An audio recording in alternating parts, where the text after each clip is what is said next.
Есма почина со очите кон Кочани. За таму со Стево имале големи планови. Талентираниот музички брачен пар Теодосиевски во родното место на Стево сакале да отворат дискографска куќа.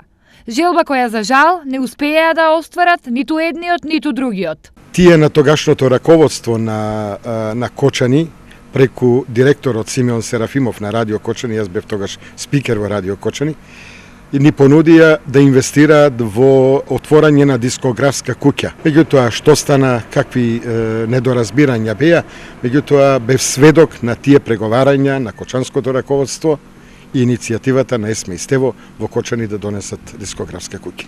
Ова и многу други планови, дружби и соработки денеска јавно ги кажа кочанскиот новинар Киро Герасимов, кој беше еден од најблиските соработници на Есма во последните 4 децении. Соработката со Есма и ансамблот Теодосиевски датира повеќе од 40 на години. Таа се остаруваше на неколку полиња. Најпрвен како текстописец напишав 10 песни кои беа ставени на репертоарот на ансамблот Теодосиевски, а ги исполни Есма. Кралицата на ромската музика почина вчера на клиниките во Скопје на 73 годишна возраст по кратко боледување. Незиното и делото на незиниот сопруг Стево ќе го продолжи ансамблот Теодосиевски, кој во моментов го предводи Симеон, едно од 47-те посвоени деца на Есма.